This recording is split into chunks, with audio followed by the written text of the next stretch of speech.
প্রত্যেক মানুষকে 3 মাস অন্তর অন্তর ফুল বডি চেকআপ করানো দরকার। কারণ হচ্ছে শরীরের মধ্যে কোন রোগ বাসা বেঁধে আছে সেটা কেউ বলতে পারবে না যতক্ষণ না ফুল বডি চেকআপ হচ্ছে।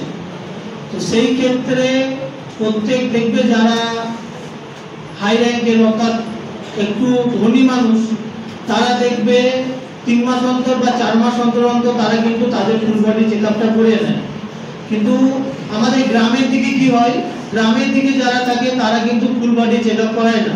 তাদের যখন সেই রোগটা অনেক বড় আকারে ধরা দেবে তখন কিন্তু তারা যাবে সেই রোগটাকে সারাতে বা ঠিক করতে। সেই ক্ষেত্রে আমাদের শান্তিনিকেতন মেডিকেল কলেজ এবং হসপিটাল আমাদেরই সংস্থার আন্ডারে। তো সেই ক্ষেত্রে স্টুডেন্টদের এবং স্টুডেন্টদের ফ্যামিলিদের কথা ভেবে আমাদের স্বাস্থ্য এবং শিক্ষাকে এগিয়ে নিয়ে যাওয়ার জন্য আমাদের কলেজ থেকে প্রত্যেক সপ্তাহে পেশেন্ট যাচ্ছে। তোমরাও যদি কেউ করতে চাও, আমার এখন দেখে মনে হচ্ছে আমি সুস্থ আছি, কোনো অসুবিধা নেই, কিন্তু পরবর্তীকালে হয়তো চেক আপ করে ধরা পড়তেই পারে কোনো একটা সমস্যা। তো সেই ক্ষেত্রে যখন প্রথম পর্যায়ে যে কোনো জিনিস ধরা পড়বে সেই জিনিসটাকে ঠিক করতে বেশি দিন লাগবে না, কিন্তু লাস্ট পর্যায়ে যখন যে জিনিসটা ধরা পড়বে সেটাকে ঠিক করতে কিন্তু অনেক কষ্ট হবে বা অনেক টাইম লাগবে, অনেক টাকাও লাগবে।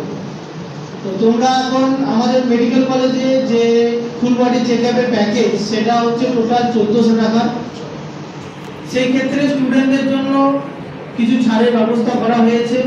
স্টুডেন্টদের মধ্যে যদি কোনো ফ্যামিলিও যায় সেই ক্ষেত্রেও কিছু ছাড়ের ব্যবস্থা করা হয়েছে।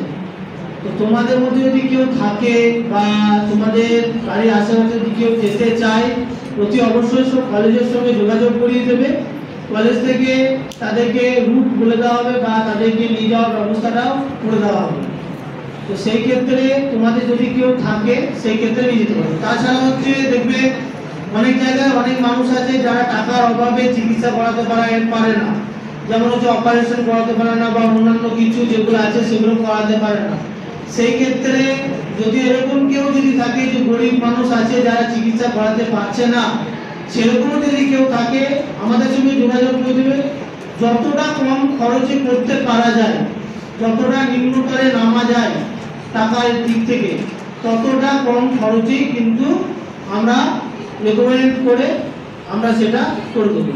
তো সেই ক্ষেত্রে যদি কোনো স্টুডেন্ট বা যদি কোনো তোমাদের পাড়ার আশেপাশে যদি কেউ যদি থাকে তাহলে কলেজের সঙ্গে যোগাযোগ করবে, স্বল্প মূল্যে করে দেওয়া হবে।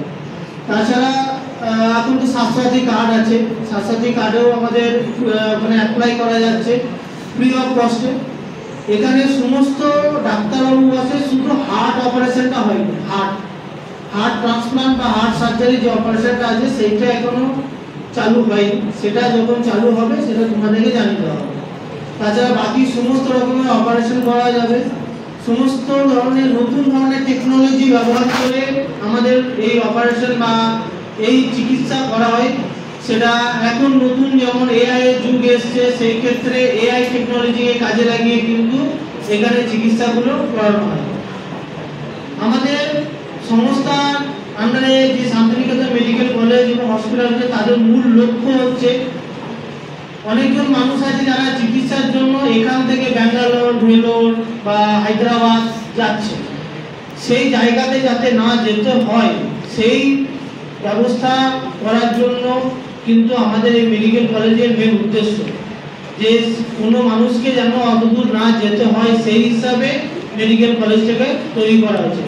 তো সেরকম যদি কোনো মানুষ থাকে যারা টাকার অভাবে চিকিৎসা করাতে পারে না, থাকবে প্রত্যেক গ্রামে কেউ না কেউ থাকে, প্রত্যেক গ্রামে সেই ক্ষেত্রে যদি কেউ থাকে কলেজের সঙ্গে যোগাযোগ করিয়ে দেবে, কলেজ তাদেরকে স্বল্প মূল্যে চিকিৎসা দিতে হবে। যদি স্বাস্থ্যসাথী কার্ড থাকে তাহলে কার্ডের মাধ্যমে হয়ে যাবে, যদি কার্ড না থাকে ক্যাশ টাকায় যদি করায় তাহলে সেই ক্ষেত্রে ক্যাশ টাকাতেও তাদেরকে স্বল্প মূল্যে চিকিৎসাটা করে দেওয়া হবে।